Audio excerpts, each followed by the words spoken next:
اعوذ باللہ من الشیطان الرجیم بسم اللہ الرحمن الرحیم ایود احدکم ان تکون له جنۃ من نخیل وعناب تجری من تحتها الانہار له فیہا من کل الثمرات واصابہ الکبر وله ذریۃ ضعفاء فاصابها اعصار فیہ نار فاحترقت کذالک یبین اللہ لکم الآیات لعلکم تتفکرون۔ ایود احدکم، کیا تم میں سے کوئی اس بات کو پسند کرتا ہے ان تکون لہ جنت، کہ اس کا ایک بہت بڑا باغ ہو، من نخیل کھجوروں کا، واعناب اور انگوروں کا، تجری من تحتها الانہار اور اس کے نیچے نہریں بھی بہتی ہوں، لہو فیہا من کل الثمرات اور اس کو اس باغ میں سے پورا ہر سال پھل ملتا ہو، وَأَصَابَهُ الْكِبْرُ پھر وہ مالک بڑھاپے کو پہنچ جائے، وَلَهُ ذُرِّيَّةٌ ضُعَفَاء اور اس کی چھوٹی کمزور اولاد ہو، فَأَصَابَهَا إِعْصَارٌ پھر اچانک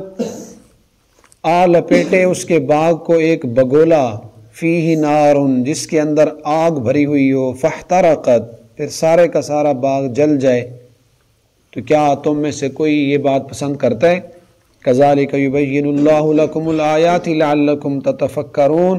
اسی طرح اللہ تمہارے لیے اپنی نشانیاں مثالیں کھول کے بیان کرتا ہے تاکہ تم غور و فکر کرو۔ سورۃ البقرہ کی آیت نمبر 266 ہے۔ اس میں اللہ تعالیٰ نے مثال دے کر ایک بات سمجھائی ہے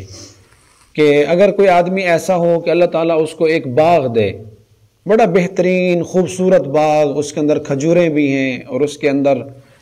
انگور بھی ہیں، ہر طرح کے میوے اس میں موجود ہیں، بڑا خوبصورت قیمتی شاندار اس کا باغ ہے، اور ایسا باغ کہ اس کے نیچے سے نہریں بہہ رہی ہیں اور ہر سال وہ بہترین پھل بھی دیتا ہے، تو اس طرح کا باغ اللہ تعالیٰ کی کتنی بڑی نعمت ہوگی بندے کے لیے کہ اس کے روزی کا، اس کے رزق کا ہیلا وسیلہ بنا ہوا ہے، ہر طرح کے میوے فروٹس اس میں موجود ہیں، اور یہ اس کا مالک اصابہ الکبر بوڑھا ہو جائے، اپنے بڑھاپے کو پہنچ جائے اور اس کی اولاد چھوٹی ہو، انسان خود بوڑھا ہو جائے اور اس کی اولاد ابھی چھوٹی ہو، تو یہ اولاد والد کا بڑھاپے میں سہارا نہیں بن سکتی، یہ ایک انسان کی کمزوری ذکر کی گئی ہے۔ انسان بڑھاپے کو پہنچ جائے اور اس کی اولاد جوان ہو، اپنے والد کی خدمت کر رہی ہو، یہ اللہ کا بہت بڑا احسان ہے۔ تو فرمایا اگر وہ مالک بوڑھا ہو جائے اور اس کی اولاد چھوٹی کمزور اولاد ہو، پھر ایسا ہو کہ اچانک ایک دن بگولا آئے، بگولا وہ جسے یکدم ایک ہوا آتی ہے جسے ہم ہوا جھلوٹنا کہتے ہیں، ہوا جھلوٹنا، تو اس کو اردو میں بگولا کہتے ہیں۔ اچانک ایک دن وہ بگولا آئے اور اس کے اندر آگ بھری ہو اور آ کر اس کے باغ کو جلا دے، ایک منٹ میں وہ سارے کا سارا باغ جل کے راکھ ہو جائے۔ ساری زندگی محنت کر کے باغ لگایا، کوشش کی، پھل کھا رہا تھا، اب بڑھاپے کو پہنچ گیا، اس باغ کی اس کو زیادہ ضرورت تھی کیونکہ اس کی اولاد بھی چھوٹی ہے،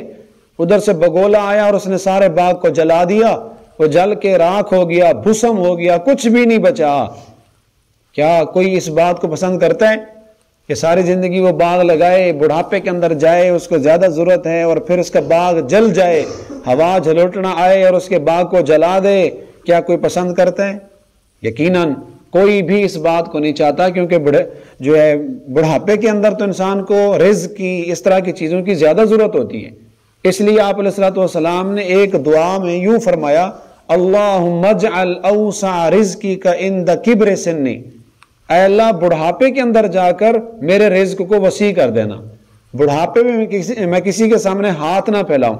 بوڑھا ہو جاؤں میرا رزق وسیع ہو جائے۔ تو یہ جو مثال دی ہے نا قرآن مجید نے، دراصل یہاں یہ سمجھایا گیا ہے کہ ایک آدمی اپنی جوانی کے اندر ساری زندگی اچھے عمل کرتا ہے، نیکیاں کرتا ہے اور خوب اللہ تعالیٰ کو راضی کرتا ہے، اس کی جوانی ساری زندگی بہترین اچھی گزر گئی، لیکن بڑھاپے کے اندر اللہ نہ کرے وہ جا کر کافر ہو جائے، تو کیا خیال ہے اس کی ساری زندگی کی محنت تو ضائع چلی گئی نا، ساری زندگی کی نمازیں، روزے، عبادات جو اس نے اللہ کو منانے کی کوششیں کی، نیکیاں کمائیں، تو بڑھاپے کے اندر جا کر اگر کافر ہو جائے اور اللہ نہ کرے اس کا ایمان سلب ہو جائے، تو یہ ایسے ہے کہ ایک آدمی کا باغ ہو اور بڑھاپے کے اندر آگ آ کر اس کے باغ کو جلا دے، تو یہ آدمی جو بڑھاپے میں جا کر مرنے سے پہلے نعوذ باللہ ایمان سلب ہو جائے، زندیق ہو جائے، کافر ہو جائے، تو یہ آدمی بھی ایسے ہی ہے، ساری زندگی کی محنت چلی گئی۔ یا اسی طرح ایک آدمی جوانی کے اندر اپنی بچپن سے لے کے جوانی تک اس نے نیکیاں کی، اچھے عمل کیے، لیکن بڑھاپے کے اندر جا کر، آخری عمر کے اندر جا کر برائیوں میں لگ گیا۔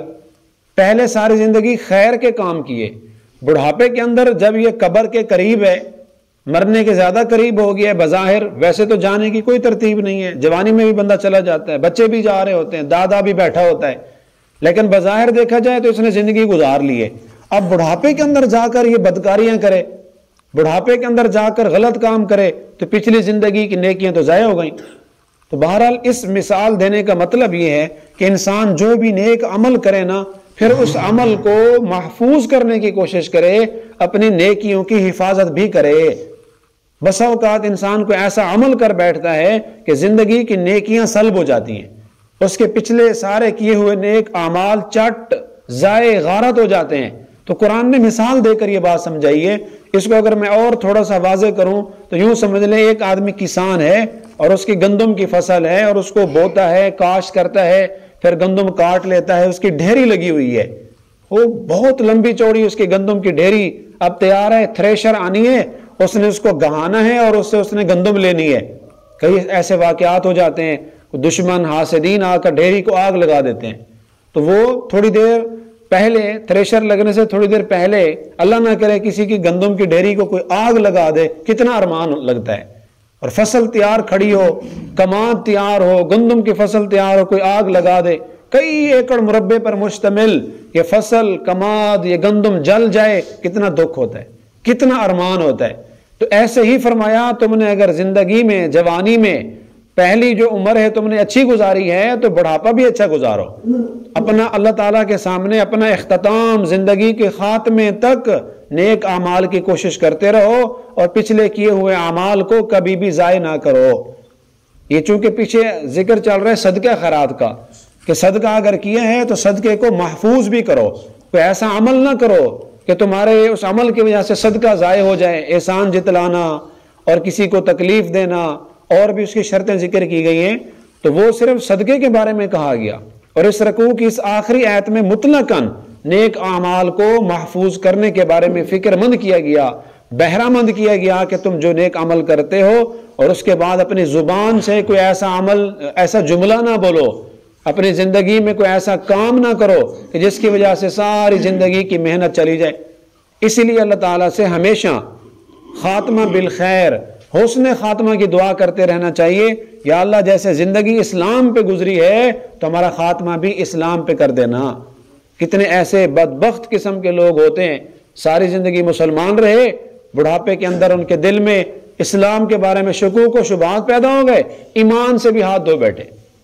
اللہ تعالی ہمیں اس طرح کے شکوک و شبہات سے محفوظ فرمائے۔ جو کچھ ٹوٹی پھوٹی نیکیاں کر چکے ہیں، اللہ ان اعمال کو محفوظ فرمائے، اور قیامت تک کے لیے اللہ ہمارے ان اعمال کی حفاظت فرمائے اور اس پر بہترین اجر نصیب فرمائے۔ آخر میں فرمایا کذالک یبین اللہ، دیکھو اللہ تعالیٰ کیسے تمہیں آسان واضح واضح مثالیں دے کر اللہ تعالیٰ تمہیں سمجھاتا ہے۔ سادی سی مثال ہے، قرآن سیکھنا کتنا آسان ہے، یہ آیت کون سی مشکل ہے،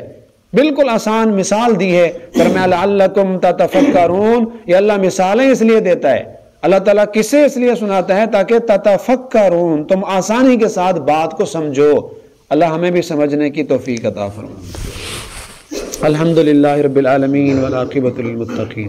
والصلاة والسلام علی سید الانبیاء والمرسلین، لا الہ الا انت استغفرک واتوب الیک، رب زدنی علما رب زدنی علما۔ اللہم صلی علی محمد عبدک ورسولک وصلی علی المؤمنین والمؤمنات والمسلمین والمسلمات، استغفر اللہ الذی لا الہ الا هو الحی القیوم واتوب الیہ۔ اللہم اکفینی بحلالک عن حرامک واغنینی بفضلک عمن سواک، اللہم اجرنی من النار، اللہم اجرنی من النار۔